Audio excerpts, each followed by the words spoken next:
مزین کر دیا گیا ہے لوگوں کے لیے خواہشات نفسانی میں سے عورتیں. 6 چیزیں بیان ہوئی ہیں. پہلے نمبر پہ عورت کا ذکر آیا. والبنین، دوسری چیز بیٹے. قبائلی سسٹم میں بیٹوں کی بڑی اہمیت آج تک ہے.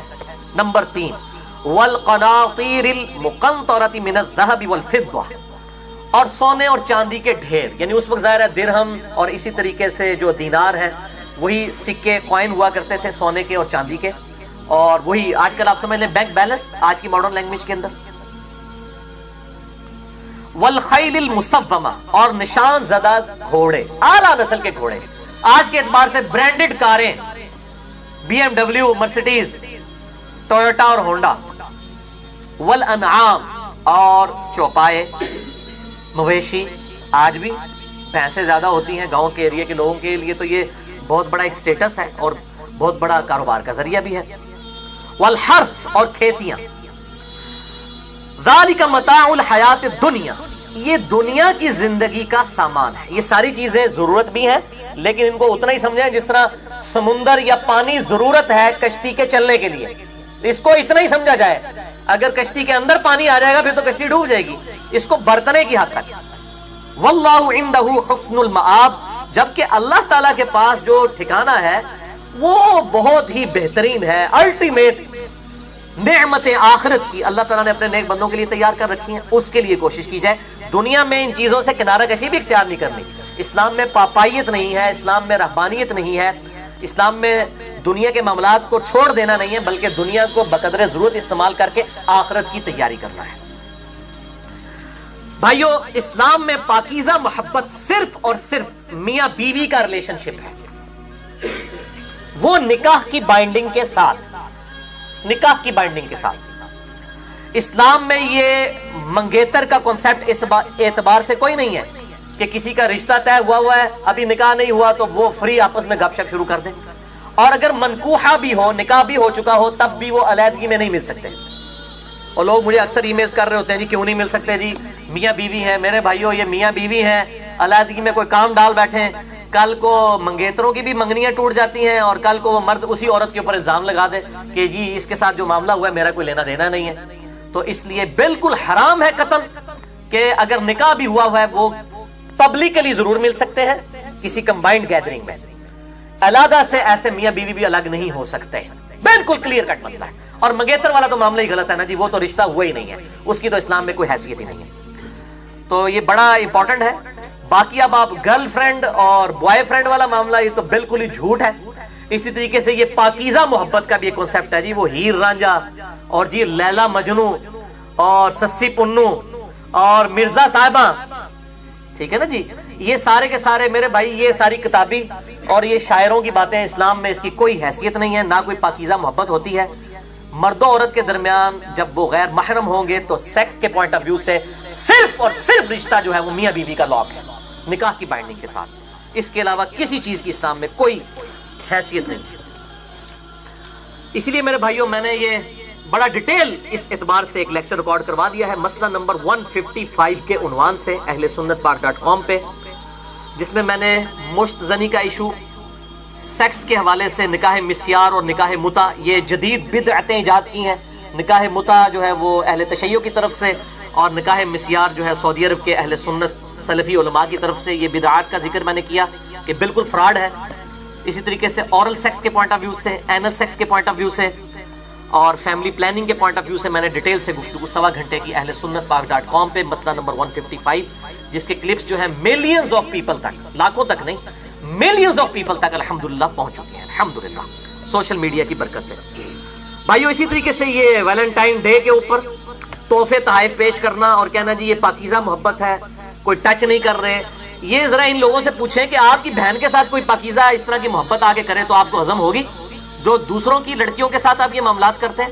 تو یہ بالکل بے شرمی پہ مبنی ہے، اس کی اسلام میں کوئی حیثیت نہیں ہے. میں نے اس لیے مسئلہ نمبر 106 ریکارڈ کروایا ہے، تقریباً 30 سے 35 منٹ کی گفتگو ہے. کالجز اور یونیورسٹیز کے لڑکے اور لڑکیوں کی ڈیٹس پہ ملاقاتیں، اور یہ اسی اعتبار سے یہ سارے ایشوز میں نے اس میں ریزالو کیے ہیں. اور میں اپنا ایک گولڈن کوٹ وہاں پر بھی بولا تھا، آج میں پھر ریپیٹ کرتا ہوں کہ میرے بھائیوں، ایز فار ایز بے حیائی as concerned, in this modern era, اس ماڈرن دور میں جہاں تک بے حیائی کا تعلق ہے، یہ اتنا بڑا فتنہ ہے کہ اس فتنے کا لاکھواں حصہ بھی صحابہ کرام یا اہل بیت علیہم رضوان و علیہم السلام کو نہیں گزرنا پڑا. ان پہ اور آزمائش آئی قتال کی شکل میں، لیکن کیا صحابہ نکلتے تھے تو باہر بے پردہ عورتیں نظر آتی تھی؟ یا چوراہوں کے اوپر 20 بائی 40 فٹ کے موبائل کمپنیوں کے بیہودہ عورتوں کے بینرز نظر آتے تھے؟ یا اس زمانے میں واٹس ایپ اور یوٹیوب اور یہ اسکائپ کے ذریعے، میں ان کی پازیٹیو چیزیں جو ہیں ان کا میں شدت سے حامی ہوں، میں نیگیٹو چیزوں کی بات کر رہا ہوں، یہ معاملات سے ان سے تو ان کو گزرنا ہی نہیں پڑا، یہ آزمائش تو ان کے اوپر آئی نہیں ہے، ان پہ دوسری آزمائشیں آئیں قتال کی شکل میں. لیکن جس طریقے سے امت کو اس وقت آزمایا گیا اس بڑی آزمائش سے، یہ بہت کریٹیکل ایشو ہے، بہت ہی زیادہ، اور نوجوان نسل کا اس اعتبار سے بیڑا غرق ہو چکا ہے. اور میں اسی لیے بات کرتا ہوں کہ قرآن حکیم میں بھی بار بار بے حیائی کے حوالے سے اللہ تعالیٰ اسٹرکٹلی ارشاد فرماتا ہے، اور آپ اپنے معاشرے میں بھی دیکھ لیں، جب بھی ہم کبھی گناہ کی بات کرتے ہیں، گناہ کا تصور لے کے آتے ہیں، پہلی چیز دماغ میں کیا آتی ہے؟ بے حیائی، سیکس.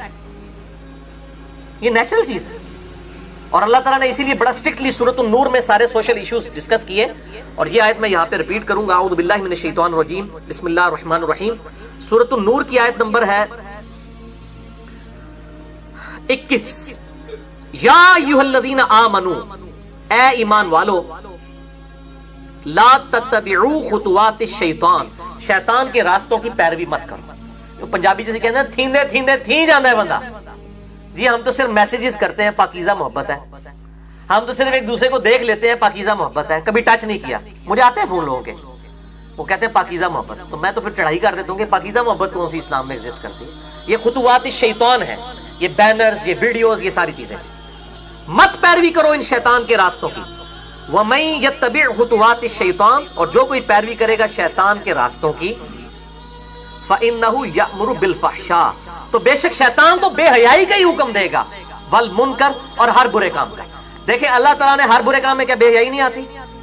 دنیا کا ہر گناہ برا کام ہے اور بے حیائی بھی اس میں سے ایک ہے، لیکن اللہ نے اسے ڈومیننٹ کر کے پہلے نمبر پہ ذکر کیا کہ بے حیائی کا شیطان حکم دیتا ہے اور برے کاموں کا. اس سے آپ کو سینسٹیوٹی کا اندازہ ہو گیا. وَلَوْلَا فَضْلُ اللَّهِ عَلَيْكُمْ، اور اگر اللہ کا تم پر فضل نہ ہوتا، وَرَحْمَتُهُ، اور اس کی رحمت شامل حال نہ ہوتی، مَا زَكَا مِنْكُمْ مِنْ أَحَدٍ أَبَدًا، تم میں سے کوئی ایک بھی ایسا نہ ہوتا کہ وہ کبھی پاک ہو سکتا، سب کے سب ہی پلید رہتے. یعنی تمہاری کوشش ضرور ہے لیکن اللہ کی رحمت بھی شامل حال ہے، یہ دونوں چیزیں پیرلل میں ہے، تو تب اللہ تعالیٰ تمہیں گناہوں سے محفوظ رکھتا ہے، بے حیائی سے بچاتا ہے. وَلَٰكِنَّ اللَّهَ يُزَكِّي مَن يَشَاءُ، بلکہ اللہ تعالیٰ تو پاک کر دیتا ہے جو پاک ہونا چاہے اس کو. ایک یہ ترجمہ بنے گا، اور دوسرا یہ کہ اللہ تعالیٰ پاک فرما دیتا ہے جس کو چاہتا ہے. ٹھیک ہے جی.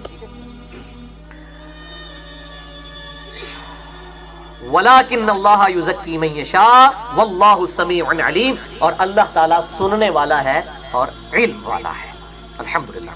تو یہ میرے بھائیوں سورۃ النور کی وہ آیت بڑی کریٹیکل. تو ہم صرف کوشش کر سکتے ہیں، باقی ہدایت اللہ کے ہاتھ میں ہے، اور جو کوشش کرے گا اسی کو ہدایت ملے گی. وَالَّذِينَ جَاهَدُوا فِينَا لَنَهْدِيَنَّهُمْ سُبُلَنَا، سورہ العنکبوت کی آخری آیت ہے. جو لوگ ہماری راہ میں کوشش کریں گے ان کے لیے ہم اپنی راہیں کھولیں گے. یہ ون وے ٹریفک نہیں ہے کہ اللہ تعالیٰ جو ہے وہ کسی کو زبردستی ہدایت تک پہنچائے گا. ہدایت جو ہے وہ اس کائنات کی سب سے ایلیٹ چیز ہے. یہ آپ کو فٹ پاتھ پہ، چوراہے پہ مفت پڑی ہوئی نہیں ملے گی، کوشش کے بعد ملے گی. کنو کڈ لو گل، جو کوشش کرے گا اسی کے لیے اللہ تعالیٰ اپنی راہیں کھولے گا. صرف دعا کروانے سے اور صرف تمنا کرنے سے یہ نہیں، کبھی تمنا کرنے سے کسی کا پیٹ نہیں بھرا، کوشش کر کے کوئی چیز منہ میں ڈالیں گے پھر ہی پیٹ بھرتا ہے. تو باقی ہم کوشش کریں گے کہ لوگ پردے کی طرف آئیں، ادروائز زبردستی گھوٹ کے تو کسی کو ہم گھول کے حق نہیں پلا سکتے. اور دل بے ایمان تے اجتا ٹیر، پنجابی میں محاورہ بولا جاتا ہے کہ جس کا دل بے ایمانی پہ اترا ہو تو اس کے لیے حجتیں جو ہیں وہ ڈھیر ہیں، اس کے لیے پھر دلائل لیم ایکسکیوزز بے شمار ہیں. آپ 1000 دلائل بھی پیش کریں نا، وہ بات ماننے کے لیے کبھی بھی تیار نہیں ہوگا جس کا دل بے ایمانی پہ اترا ہوا ہے.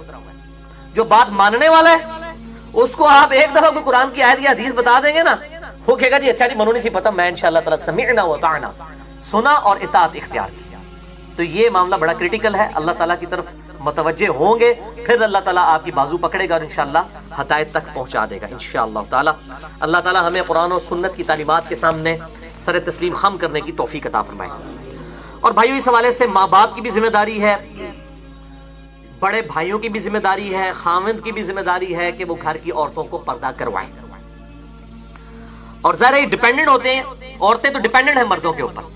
جب چھوٹی ہوتی ہے بچی باپ پہ ڈیپینڈنٹ، بڑی ہو گئی تو وہ شادی ہو گئی تو خاوند کے اوپر ڈیپینڈنٹ، بوڑھی ہو گئی تو اولاد پہ ڈیپینڈنٹ. تو یہ جو ریلیشن شپ ہے ڈیپینڈنسی کا ہے، لہٰذا مردوں کی پہلی رسپانسبلٹی ہے. اسی لیے اللہ تعالیٰ نے سورۃ التحریم کی آیت نمبر 6 میں ارشاد فرمایا یا ایھا الذین آمنوا قوا انفسکم واہلیکم نارا، اے ایمان والو اپنے آپ کو اور اپنے گھر والوں کو دوزخ کی آگ سے بچاؤ. یعنی مومن جو ہے الرجال قوامون علی النساء، مرد حاکم بنائے گئے ہیں عورتوں کے اوپر ایز فار ایز خاندانی یا فیملی سسٹم از کنسرنڈ. یہ مرتبے کی بات نہیں ہو رہی، مرتبہ تو بعض معاملات میں عورتوں کا ہی زیادہ ہے مردوں سے. بخاری شریف میں حدیث کہ ماں کے قدموں تلے جنت ہے، یہ عورت کے بارے میں ہے، باپ کے قدموں تلے جنت نہیں کہا گیا. تو یہ جتنی باتیں ہیں میرے بھائیوں as far as human dignity is concerned, تو اس معاملے میں مرد و عورت برابر ہے. البتہ جب خاندانی سسٹم وجود میں آئے گا پھر ظاہر مردوں کو ایک درجہ فوقیت حاصل ہوگی عورتوں پر.